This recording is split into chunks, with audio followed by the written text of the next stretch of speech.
Привіт, розумники! Рада вітати вас на нашій зустрічі. Дочекалися ми з вами теплих весняних днів. Нарешті вже бруньки в нас набухають і скоро всі дерева будуть зелені. Але є в нас таке деревце в нашому краю, яке вітає весну своїм дивовижним цвітом. Зараз ви послухаєте віршик і здогадаєтесь, яке це деревце. Послухайте. На вербі розцвіли котики маленькі, мов веселі діти, ніжні та легенькі. Про що це вірш? Так, про вербу.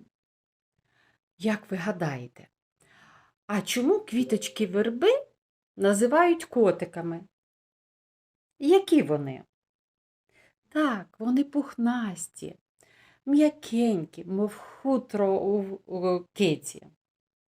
І сьогодні ми з вами будемо робити букет з вербових гілочок. Давайте пригадаємо, що таке букет. Це зв'язка квітів або гілочок. І зазвичай їх роблять для подарунку або для прикраси чого-небудь. Ми сьогодні зробимо мамам подарунок. Це буде гілочки верби. Для цього заняття ми з вами приготуємо пластилін, бажано коричневого або чорного кольору, з якого ми будемо робити гілочки верби, і рушні палички з ножницями.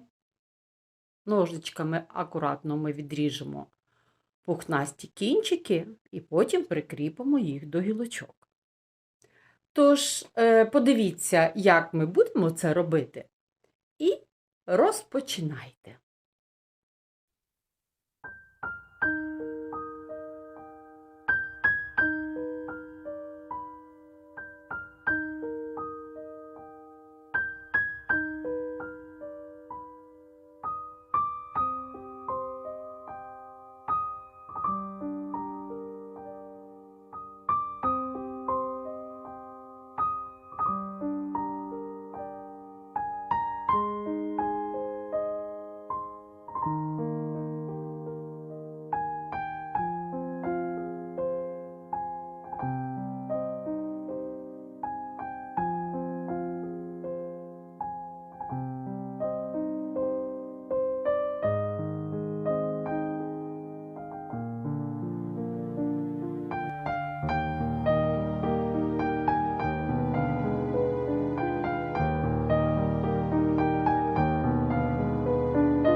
Сподіваюся, вам сподобалося створювати таку красу.